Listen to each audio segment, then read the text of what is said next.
All right, this is episode 2 of the exercise application assignment for, what is it? Professor Hyde's exercise phys class. So I'll start off with what I did today. I'm For a little bit of context, this week right here is it's a high volume week. I've kind of been slowly working up the amount of volume I've been doing to the upper limit of what I can handle, and then I will be taking it back down. It's kind of like an undulating thing, like a little roller coaster. We go up the volume and then we bring it back down. And, I've kind of been experimenting with it, and it seems to be the best for my progression. Of course, this isn't a thing that happens very quickly. This is over several months of training that I've gotten to this higher volume type thing. But I started off with the leg press, had like 4 sets there. Then elevated heel Smith machine squats, 4 sets there as well. Leg extensions, I added a set, so we're at 3 sets. And on the 3rd set, I finished with sissy squats, just to make sure I really hammered the quads. Then seated hamstring curls, 3 sets. This is my heavy day for quads. So really focus on the quads, a little bit of hamstring and adductor work, which is the next thing, 3 sets on the adductor machine. And then I finished with a little bit of shoulders, so I hit some cable lateral raises and some uprights, 3 sets apiece. Overall, today felt pretty good.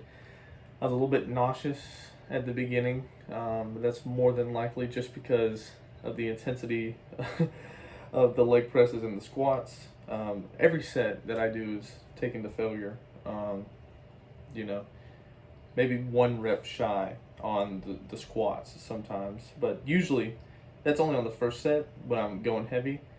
But usually the sets subsequent to that are I squat until I fall with the bar in the Smith machine and the safety racks catch me, and then I just get out and I take off the weight and reset, for every set. It's brutal. But let's talk about how that relates to what I learned in lecture today. So we kind of just reviewed glycolysis to start off with, and with glycolysis, we traced the steps, and we went through some examples of glycolytic forms of exercise. So glycolytic forms of exercise is stuff like wrestling or sprints or short distance swims, where you're operating generally for like approaching a minute, you know what I mean? Like a minute to 5 minutes is kind of your more glycolytic exercise, where the process of glycolysis will contribute the majority of the total ATP output for the exercise. Now, for weight training, generally speaking, you're not going to have most of your energy come from glycolysis. But where it might come into play is like if you're doing a little bit of higher rep work, or doing a rest pause set, which is what I like to do on my last set or 2 of leg press, where you're having sets that last a little bit longer than a minute, because you're deliberately rest pausing, which is to say, if I'm leg pressing, I'm keeping my tempo right. I go push up, 1, 2, 3, 4, push up, 1, 2, 3, 4. And then when I get to the point where it's like, if I go down again, I'm probably not going to get another rep. Pause right here, for 5 seconds, maybe the first time, then go again until you get that sensation. And then you pause again, maybe 10 seconds, then you keep doing that. And then you basically just do that until you can't.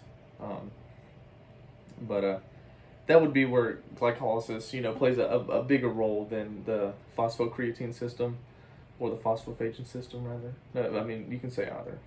And then we started looking at aerobic metabolism, which is the Krebs cycle and the electron transport chain. And I like to think about that, that it's not very applicable in weightlifting, but it's applicable in stuff like marathon runs, or even resting. The resting is just as important as the actual lifting of the weights.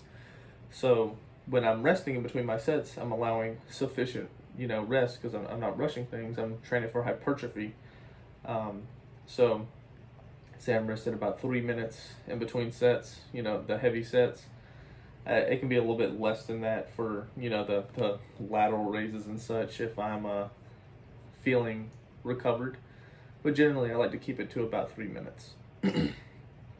And if your body is at rest, most of your energy is produced through aerobic systems, and we also know that these systems are not mutually exclusive. Glycolysis plays into the aerobic system, and you kind of have different stuff going on in different places.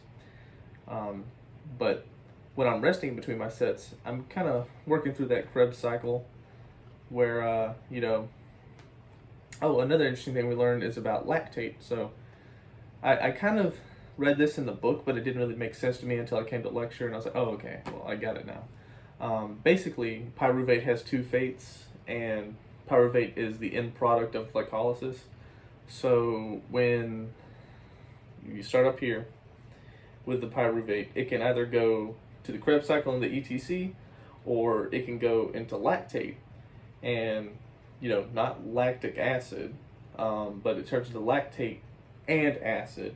So it, basically using NADH as a cofactor with that thing, it kind of steals an electron, and or I don't know the exact details, but basically it gets converted, and pyruvate goes into lactate and hydrogen ion, which is an acid, which is the burning sensation that you feel, and the lactate gets recycled through the liver into I believe it was glucose. I believe that's how it gets recycled. I need to check my notes. It could be wrong, but I'm trying to do this without notes to check my knowledge. So that was interesting to learn, and that kind of occurs due to the fact that glycolysis is outpacing the aerobic energy systems at the moment. And I'm fairly certain that has to do with the concept of oxygen deficit, which I read ahead, but it's basically like when you start a strenuous exercise, it takes a while for aerobic metabolism to ramp up. And so in that sort of period of time, phosphocreatine, it takes immediately over, and then glycolysis, has to ramp up a little bit from there. But that gap, is where the lactates form, because pyruvate can't be metabolized through the Krebs cycle immediately. So that's why when you're going to failure on leg press, you have an immense burning sensation, because you're not able to use aerobic energy systems, quick enough. There's probably other stuff going on there. I'm probably grossly oversimplifying because I am, ignorant of other things at this point. But yeah, that's kind of my sort of connection here. And then if we walk through the body at rest, we basically, when you go through the Krebs cycle, there's 4 little stations where you're actually creating energy to send to the ETC. So I mean, the first 2 are with NADH.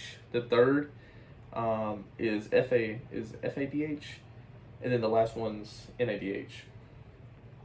And I always remember where the FADH one is, because that's where you see fumarate, and I think it's fumarase is the enzyme. But basically, the first time you see an F in the Krebs cycle, that's the first time you see FADH. And the electron transport chain, basically, you have several pumps, 1, 2, and 3.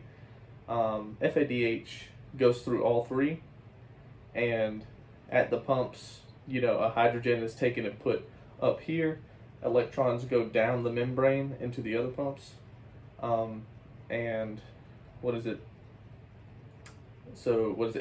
goes through all 3 pumps, and it goes 4, 4, and 2, and then NADH starts at 1, goes through all 3. FADH starts at 2, and it only gets 4 and 2. Basically, once it gets to that point, it goes through this thing called ATP synthase. The hydrogens do, and every 4 of them that go through equals 1 ATP, and I'm not going to go through all the math, just because I got it pretty much. It's unnecessary. It's very tangentially related to my actual exercise. It's just the resting I'm doing in between. But yeah, I mean, that about covers what we covered in the lecture, really. Tomorrow is, well, I won't be doing a video tomorrow, but I'll be doing a video Wednesday, which will be my upper back. Yeah, it'll be my heavy on triceps and upper back day with a little bit of lats, and I'll probably throw in some abs at the end. I don't like any of the ab machines at the gym. They have the crappy little cable crunch machine, and then you can do kneeling cable crunches. I think they took away the power towers, which kind of, irks me a little bit because those were excellent. Then they had a crunch machine, which was really good, and they took that away as well. So I'm kind of, at a loss for what to do in terms of abs, because I want something I can add weight to and progressively overload. But yeah, I've talked long enough. We're at 11 minutes. Did not feel like 11 minutes. Alrighty. That'll do it for this episode of Exercise Application with Graylin Moon.